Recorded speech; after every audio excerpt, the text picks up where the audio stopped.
Hello everyone, today I want to bring to your attention another important issue which you may not be aware of.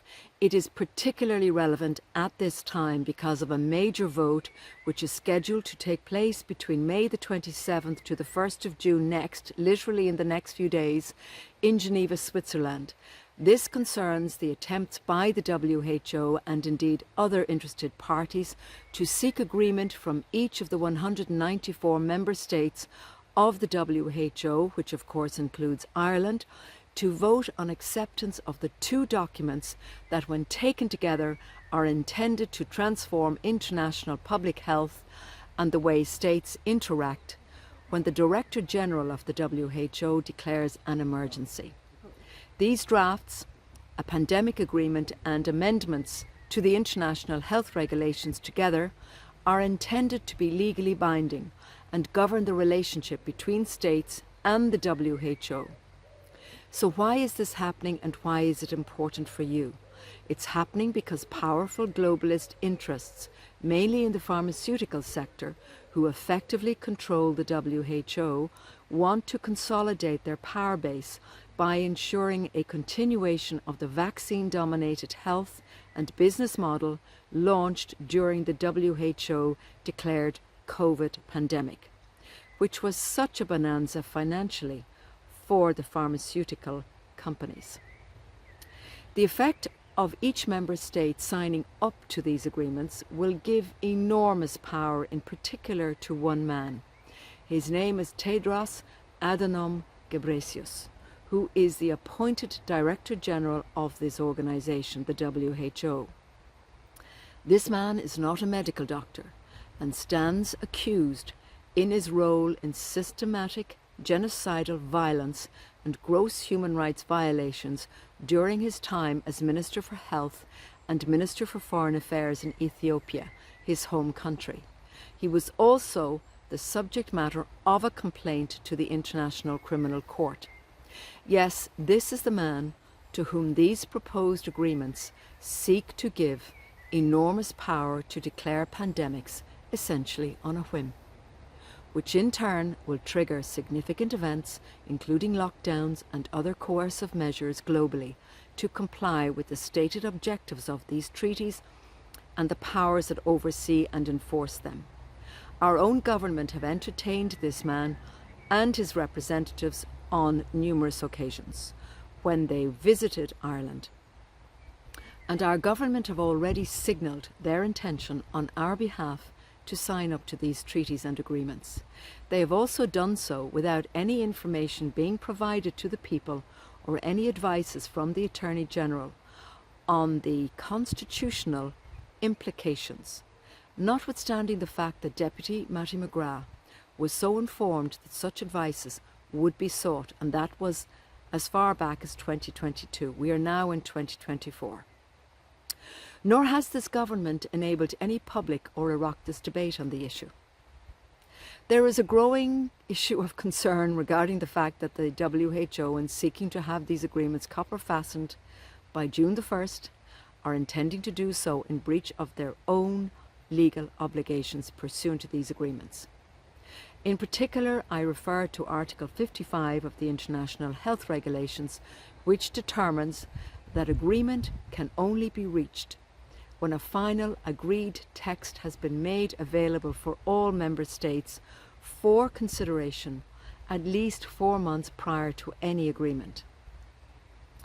This means that all member states should have had available to them the final text of this proposed agreement or treaty, including the regulations, by January the 27th last, in order to fulfill the WHO's own legal obligations under its own existing agreement by which it is bound.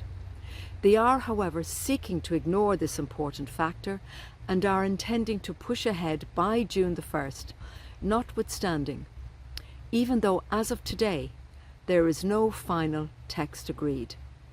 The purpose of Article 55 and Paragraph 2 in particular is to give all states parties to the international health regulations an ample opportunity to thoroughly assess the domestic, legal, institutional, political and financial implications for any proposed amendments, as well as their compatibility with states other obligations under international law.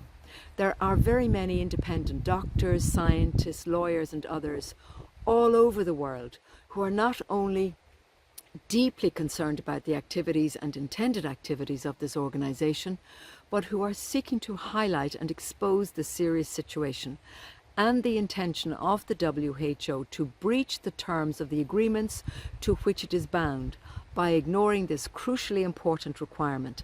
I am one of them. A motion with majority support has already been passed by the Parliament of the Kingdom of the Netherlands, requesting a postponement of the vote. It is imperative that an urgent motion be tabled in the Oireachtas to demand that Ireland follows the lead of the Dutch government in requesting a postponement on the vote on the WHO Pandemic Treaty and the International Health Amendments. In addition, the WHO Pandemic Treaty or Agreement should not be laid before both houses of the Oireachtas until a COVID-19 investigative inquiry is concluded and the constitutional ramifications of these monumental international agreements are fully debated. In particular, it is essential that a proper COVID inquiry be conducted into the interrelation between the WHO and our government in terms of national legislation and/or policies implemented during the COVID-19 declared pandemic, in order to ascertain how the proposed WHO Pandemic Treaty and amendments to the international health regulations will impact Ireland's response to declared pandemics going forward in the future.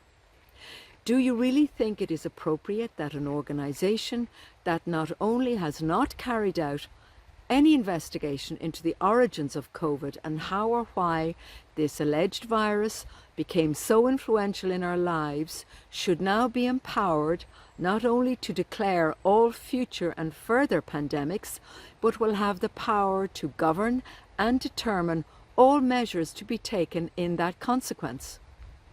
In addition, another significant aspect of the treaty and the regulations is to transfer sovereignty of nation states to the WHO under the guise of One World Health. So guess what is happening this week in Killarney, County Kerry?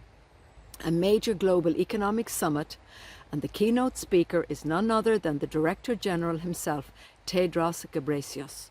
He may not be there in person, but will appear virtually if not. Consequently, this is why I am highlighting this serious issue. Our politicians must insist on a delay to any attempt to move forward with any proposed agreements, treaties or resolutions by or on behalf of this organisation. If they do not, then they themselves are complicit in enabling an illegal action on the part of this organisation. In addition, they will once again reveal to the Irish people that they are not looking after their interests and are willing to be a lame duck parliament with government officials making all the important decisions on behalf of the people. Decisions which will have profound effects for all of us in the future. So once again, I ask you please to write to your elected representatives and insist that they take action to ensure that this vote does not proceed and that the rule of law is upheld. We consistently hear them talk about the rule of law and complying with our international obligations. Now is an opportunity for them to actually show that they mean what they say. These agreements once again will cede our sovereignty as a nation to an unelected, unaccountable organisation that has diplomatic immunity for all its activities. An excellent legal template letter is in the description box below, so you just send it to all of your local representatives, TDs and senators, and indeed councillors. So once again, time is of the essence. This agreement must not be signed. The WHO and the member states, including Ireland, must extend the deadline for the adoption of these amendments under a new pandemic agreement or treaty to safeguard the rule of law and equity. If any representative of the Irish government attempts to do otherwise, it is signalling to the world that the rule of law does not exist in Ireland. We must follow the lead of the Dutch Parliament.